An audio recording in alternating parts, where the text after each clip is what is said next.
وَلَا تَقْرَبُوا الْفَوَاحِشَ مَا ظَهَرَ مِنْهَا وَمَا بَطَنَ، اور فرمایا کہ بے حیائی سے بچو، بے غیرتی، جس معاشرے میں بے حیائی آتی ہے زنا آتا ہے، زنا آتا ہے نسل تباہ و برباد ہو جاتی ہے، خاندان ٹوٹ جاتا ہے، خاندان بکھر جاتا ہے۔ ہمارے مسائل اور ہیں، کچھ نہ کچھ ہمارا فیملی سسٹم پھر بھی موجود ہے، لیکن یورپ تباہ ہو چکا ہے، مغربی ملک تباہ ہو چکے ہیں کہ ان کا فیملی سسٹم ٹوٹ چکا ہے، وہاں نہ کوئی ماں ہے، نہ کوئی باپ ہے، نہ کوئی بھائی ہے، نہ کوئی بہن ہے، نہ کوئی بیٹی ہے، نہ کوئی بیوی ہے، وہ انتہائی کرب کا شکار۔ مجھے ڈاکٹر ملا، میں امریکہ سے آیا ہوا تھا، رائمنڈ ملا، میں نے کہا تم کس چیز کے ڈاکٹر؟ میں بچوں کا ڈاکٹر ہوں، نفسیاتی مریض۔ میں نے کہا ہے بچے بھی نفسیاتی مریض ہوتے ہیں؟ کہ اتنے مریض ہیں کہ میری لسٹ 6 مہینے بعد ڈیٹ ملتی ہے، میری لسٹ میں 6 ماہ بعد اس کا نمبر آتا ہے، اتنے مریض ہیں لائن۔ میں نے کہا اس کی کیا وجہ ہے؟ کہا ماں باپ نہیں ہیں۔ باپ تو ہوتا ہی نہیں ہے، بوائے فرینڈ ہے، جب وہ حمل ہوتا ہے وہ چھوڑ کے بھاگ جاتا، وہ کسی اور لڑکی کو لے لیتا۔ اکیلی لڑکی بچہ جانتی ہے، پھر اس نے جاب کرنی ہے، اپنا گھر چلانا ہے، تو بچوں کو چھوڑتی ہے۔ وہاں وہ کیئرنگ بنے ہوئے ہیں ہاؤس، جہاں یہ پورا کاروبار ہے کہ بچوں کو وہاں چھوڑ کے چلے جاؤ۔ وہاں بچے کے پاس ماں نہیں ہے، باپ نہیں ہے، بہن نہیں ہے، بھائی نہیں ہے۔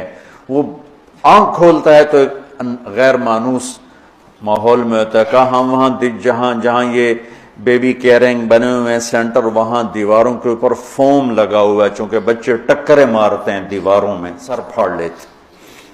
تو وہ ہم سے زیادہ تباہ معاشرہ ہے کہ وہااں بوڑھے کی زندگی نہیں ہے، جوان کی زندگی نہیں ہے، عورت کی زندگی نہیں ہے، مرد کی زندگی نہیں ہے، اور یہ وہ یہاں تک پہنچے بے حیائی۔ عورت کو ننگا کیا تباہ ہو کے، عورت کو مرد کے ساتھ بٹھایا تباہ ہو کے۔ میرے رب نے حد فاصل کرا، عورت الگ جنس ہے، مرد الگ جنس ہے، عورت کے لیے گھر کی زندگی ہے، مرد کے لیے بازار کی زندگی ہے۔ جب تم بڑے دانشور بنو گے اور ایک ڈیسک پہ ان کو بٹھاؤ گے تو بے حیائی۔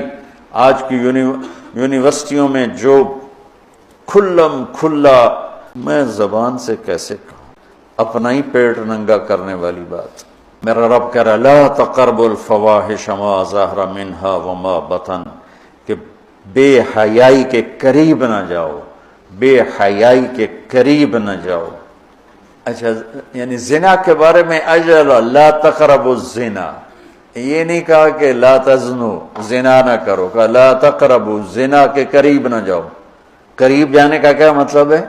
بے پردگی، آوارگی، مکس گیدرنگ، عورتوں کے چھوٹے کپڑے، اور اب جسم کو ننگا کرنا، نمائش کرنا۔ یورپ کی عورت بیچاری کو تو پتہ نہیں ہے، وہ نہ ماں ہے، نہ بیٹی ہے، نہ بہن ہے، نہ بیوی ہے۔ وہ ایک ٹیشو پیپر ہے، استعمال کر کے پھینک دیا جاتا ہے۔ مغرب کی عورت انتہائی مظلوم ہے، دیکھنے میں وہ نظر آ رہا ہے آزادی نہیں ہے، اللہ کی قسم کربناک زندگی ہے، کربناک زندگی۔ اس لڑکی کا کیا حل ہوگا جو 11 سال کی عمر میں اپنا خاوند ڈھونڈنا شروع کرے اور 20 نوجوان اسے استعمال کر کے پھینکتے چلے جائیں، اس کی کیا زندگی ہوگی؟ اور اس نوجوان کی کیا زندگی ہو جو بیوی کی تلاش میں دھکے کھا مر جائے اور اسے کوئی وفادار لڑکی نہ ملے۔ عورت کو شوہر نہیں ملتا، مرد کو بیوی نہیں ملتی، تو اس لیے وہاں کی نسل گھٹ گئی ہے۔ تو میرا رب کہتا ہے لا تقربوا، لا تقربوا کا مطلب ہے کہ جو چیزیں بدکاری کو ہوا دیتی ہیں وہ ہے مرد عورت کا کھلا اختلاف، عورت کی بے پردگی، اور عورت کا کپڑوں سے باہر آ جانا۔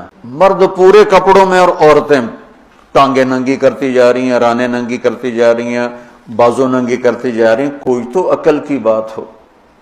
یہ شیطان نے عورت کو الٹے راستے پہ چلایا اور اس نے اپنی عزت بھی گنوا دی، عصمت بھی گنوا دی۔